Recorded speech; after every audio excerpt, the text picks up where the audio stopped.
The first time I saw the black SUVs, my stomach dropped so hard I thought I might throw up right there in my living room. 3 of them, nose to tail, idling under the streetlight like they owned the whole block. My daughter, Harper, was 8 at the time, and she whispered from behind the curtain, "Dad, why do those cars look like the ones in movies?" I didn't answer fast enough, because I was staring at the woman standing on my stairs, barefoot, hair damp, a ripped satin gown bunched in her fists like she'd been running for her life for a mile straight. Her eyes locked onto mine, and she didn't have to say it. I already knew. Whoever was outside, they weren't here to politely ask questions. Then the doorbell rang. Once, twice, and then that calm, heavy knock you only hear when someone thinks they can't be told no. A man's voice followed, smooth as expensive whiskey. "Rowan, I know you're in there." The woman flinched at the sound of her own name like it burned. Harper grabbed my hand, her little fingers shaking, and in that moment, I felt something I hadn't felt since my wife died. The old protective switch inside me snapped to on. I wasn't a big guy. I wasn't rich. I wasn't connected. I was just a single dad in Tacoma with a worn-out couch and a second-hand coffee table. But I knew one thing for sure. Nobody was walking into my home and scaring my kid. Not for any reason. Not for any amount of money. Not even if the guy outside happened to be one of the most powerful men in the state. Let me back up, because I didn't wake up that morning thinking I'd be standing between a billionaire and the bride he believed belonged to him. This started 3 weeks earlier on a rainy Tuesday, the kind that makes the whole city feel like it's holding its breath. I'd just left a parent meeting at Harper's school, still hearing her teacher's voice in my head. "She's sweet, Nate, but she's disappearing. She zones out, she doesn't talk much, and when the other kids laugh, she looks like she's watching it from far away." I nodded like I had answers. I didn't. Therapy cost money I didn't have, and grief isn't something you can fix with overtime. My wife, Elena, died in a wreck 3 years earlier, and ever since then it's been me, Harper, and a calendar full of bills. I drove home in my beat-up pickup, heater stuck on, lukewarm, thinking about how to keep my kid from drifting away from the world. And then I saw her. A woman stumbling along the shoulder near the waterfront, white fabric dragging through puddles. Hair plastered to her cheeks, mascara running like she'd been crying for hours. At first I thought it was some kind of prank, because who walks alone in a wedding dress in the rain at almost midnight? But when my headlights hit her face, I saw the truth. She wasn't drunk, she wasn't playing, she was empty in that specific way people look when they're past fear and running on pure survival. I pulled over without thinking, rolled down my window. "Hey," I called out, gentle, careful. "Do you need help?" She turned toward me slowly, like she expected the next sound to be a gunshot. Her voice came out thin. "I'm fine." That lie was almost insulting, but I didn't push. I pointed at her bare feet. "You're bleeding." She glanced down like she hadn't noticed. Then she looked behind her, scanning the road, the darkness, the rain. That's when I saw it too. A car in the distance, moving slow, no hurry, just tracking. My throat tightened. I didn't know who she was, but I knew what it meant to be followed. I opened my passenger door. "Get in," I said. "No questions right now. Just get in." She hesitated, pride fighting panic, and I recognized that battle. Finally she climbed in, soaking my seat, clutching the torn skirt of her gown like it was the last piece of a life she wasn't sure she wanted anymore. The second she shut the door, the car behind us sped up. I pulled out fast, took 2 quick turns, then another, the kind of driving you do when you're not trying to get somewhere. You're trying not to be found. My heart pounded, like I was back in my 20s making dumb choices. "What's your name?" I asked after a minute, keeping my voice steady because I didn't want her to feel my nerves. She stared out the window. "Rowan." Something about the way she said it told me it might not be the name on her birth certificate, more like the name she was choosing right now. "I'm Nate," I said, "and you're safe in this truck." "Okay." She didn't answer, but her shoulders lowered a fraction. Then she started shaking. Not from cold, from the crash of adrenaline wearing off. I reached into the back seat and grabbed Harper's oversized hoodie, the one with the faded cartoon cat on it. "Here," I said. "It's clean, I promise." She stared at it like it was the strangest thing anyone had ever offered her. Then she pulled it over her dress, and for the first time she let out this tiny laugh that sounded like it surprised her. $1 million gown under a kid's hoodie. It would have been funny if her eyes weren't so wrecked. I drove her to my place because I didn't know what else to do. A small house with peeling paint, a stubborn porch light, and wind chimes Elena hung years ago that still clicked in the rain. You can stay on the couch, I told her. Or I can take you to a shelter. Or a hotel. Whatever you want. She swallowed hard. I don't have my phone. Or my wallet. Or anything. Then you stay? I said, like it was that simple, because for me it was. She looked at me, searching my face for the catch. There wasn't one. I made her tea. I found a first aid kit and cleaned her feet while she stared at the floor like she couldn't believe a grown man was kneeling in front of her without demanding something in return. And around 2 a.m., in my kitchen that smelled like cheap coffee and dish soap, she finally told me why she ran. His name is Callum Voss, she said. And even if you didn't know the name, you'd recognize the type. Private jets, glossy magazines, the kind of guy who smiles for cameras like it's a sport. He was supposed to marry me today, she whispered. 500 guests, 2 photographers, a live stream. The whole thing was designed to be watched. I didn't interrupt. I just listened. On paper, she said, he's perfect. Charming. Successful. Generous. Her mouth tightened. But he doesn't love me. He loves what I represent. I asked the question I didn't want to ask. So why were you going to do it? Her eyes filled. Because I've been trained my whole life to be agreeable. To be the right kind of woman. To make the right kind of alliance. She stared at her tea like it could answer for her. And then I looked down the aisle and realized if I said yes, I would vanish. Not die. Just disappear.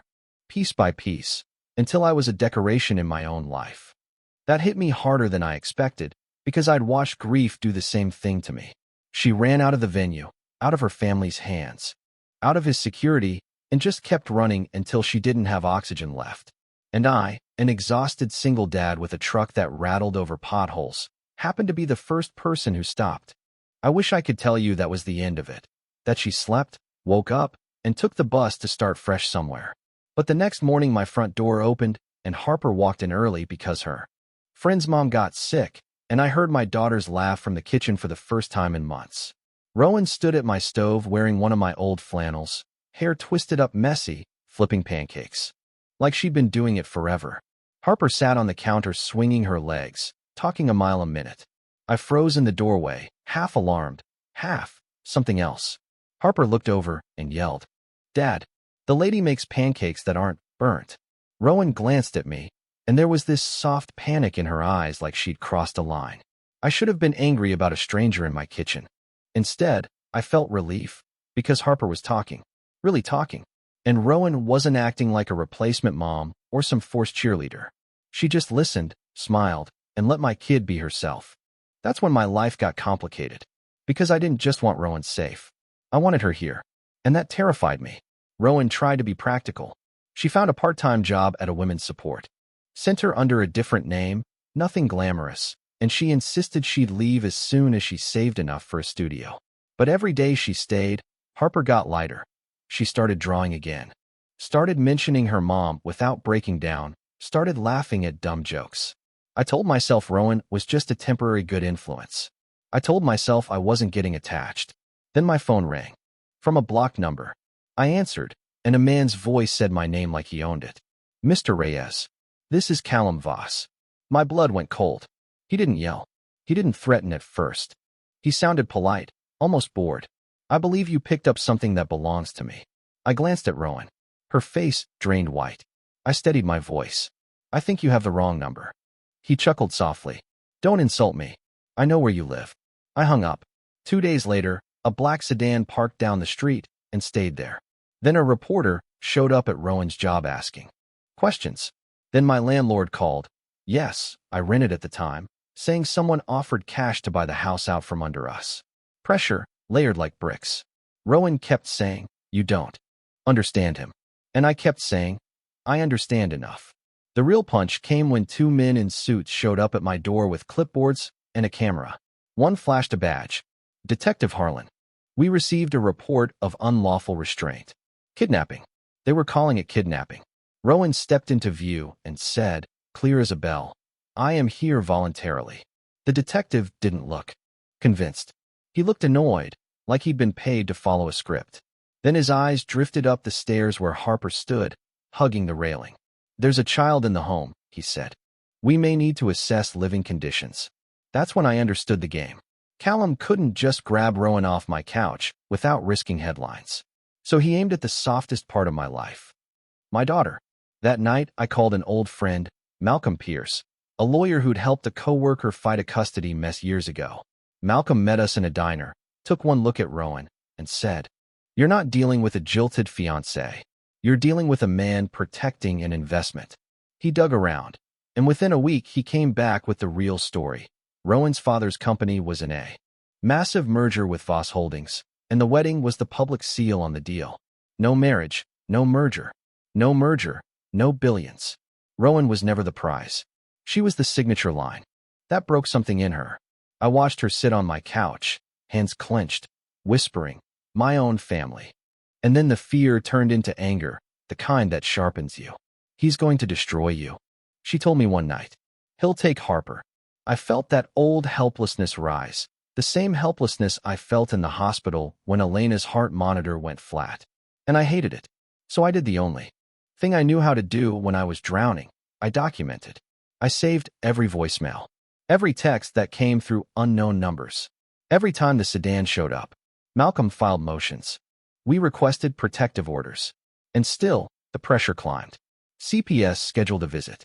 A civil suit arrived demanding millions for interference with contract. It wasn't about winning. It was about bleeding me dry until I begged for mercy. I won't lie, I almost cracked. There's a moment, around 3 a.m., when your kid is asleep, your bank account is a joke, and you start bargaining with the universe. Sell. Move. Give up. Let the powerful people win because you don't have the energy. Rowan found me staring at the kitchen wall and said quietly, "I'll go back." I snapped. "No, too sharp. Too fast." She flinched. Then I softened. "You're not a hostage. And you're not a bargaining chip. Not in my house." She whispered, "You'll lose everything because of me." I looked toward Harper's room, then back at Rowan. "I've already lost everything once," I said. "I'm not losing my spine too." The night the SUVs showed up, the rain had stopped. And the street was too quiet, like the neighborhood knew something ugly was about to happen. Callum's voice boomed through my door, calm and practiced. "Rowan, come out, and we can do this with dignity." Rowan stood behind me, trembling but upright. Harper clung to my shirt, whispering, "Dad, please don't let them come in." I opened the door a crack, chain still on. Callum stood on my porch, like a man in a magazine. Expensive coat, perfect hair, eyes dead. 2 security guys behind him, plus a woman with a tablet, like this was a business meeting.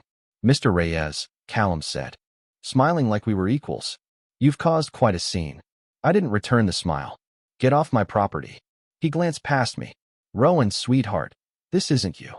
Rowan stepped forward so he could see her face. "You don't get to call me that." Callum's smile twitched. "Your family is worried. You're clearly under stress. Malcolm had warned me he'd try this. Make her sound unstable. Make me sound predatory." Callum nodded toward Harper. "And you're involving a child. That's reckless." That was the match. I felt my jaw tighten. "Don't talk about my kid." Callum's eyes cooled. "I'm going to make this simple. Come with me tonight, Rowan, and I'll make sure Mr. Reyes doesn't suffer consequences." Rowan's laugh was small and bitter. "So I'm a hostage again." Callum's voice dropped. "You're a responsibility." Malcolm stepped out of my hallway then. Yes, he was inside with us, holding his phone up like a badge. "Mr. Voss," he said, "you've been recorded trespassing, harassing, and attempting to coerce an adult against her will." Callum's gaze flicked to the phone, then back to Rowan, calculating. "You think recordings scare me?" he asked softly. "No," Rowan said, voice steady now. "But the truth does." She stepped closer to the crack in the door and said, loud enough for everyone to hear, "Callum, you didn't want to marry me because you loved me. You wanted the merger. You wanted my last name. You wanted my father's signature." Callum's smile returned, but it was mean. "And," Rowan's chin lifted, "and we have the emails." That's when his face changed. One heartbeat where he wasn't in control. Malcolm said, "We have written proof the marriage was tied to financial coercion, plus your investigators stalking this home, plus the CPS manipulation. If you don't leave tonight and withdraw your filings, this goes to court." and it goes to the press. The security guys shifted like they didn't get paid enough for scandal. Callum stared at Rowan like she'd betrayed a religion. "You'll crawl back," he said quietly. "When reality hits." Rowan looked at him with something I'll never forget. Not fear, not hate. Just clarity. "Reality is what I'm living now," she said. "Not the cage you built." Callum's jaw flexed. He took one step forward and Malcolm said calmly, "One more step and I call the cops. And trust me, this neighborhood has cameras." Callum froze. Then he smiled like a man swallowing poison. "Fine," he said. "Enjoy your little story." He turned, walked down my steps. And the SUVs rolled away like nothing had happened. Harper burst into tears the second they disappeared, the kind of cry a kid holds back until she knows she's safe. Rowan knelt and held her, whispering, "I'm not going anywhere." The next week, the suit got dropped. CPS closed the case. The sedan stopped coming. Malcolm said Callum didn't suddenly grow a conscience. He just decided the risk of exposure was too expensive. And for a moment, it felt like we won. We started rebuilding the garden Elena used to love. Rowan enrolled in night classes because she wanted a life that belonged to her, not a life rented by someone else's money. Harper started sleeping through the night, and I started breathing again. Then, 1 month later, an unmarked envelope showed up in my mailbox. Inside was a single photo of my house taken from across the street, like someone had been watching again. On the back, in clean printed letters, "You can't hide forever." Chapter 2. No signature. No threat that could be proven in court. Just enough to make my skin go cold. So here's my question for you. Was I right to get involved, to protect a stranger and risk my daughter's stability? Or should I have stayed in my lane and let the powerful people take what they want because that's how it works? And what about Rowan? Was she wrong for running? Or was she brave for refusing to be? Sold? Drop your take in the comments. And tell me if you've ever seen money, status, or family pressure turn into a weapon. Because the scary part isn't that a billionaire chased an escaped bride. It's how many people would have helped him do it if we hadn't pushed back. If you want part 2, where we find out who sent that photo and what chapter 2 really means, hit like, subscribe. And tell me right now, do you think Callum walked away? Or do you think someone else picked up where he left off?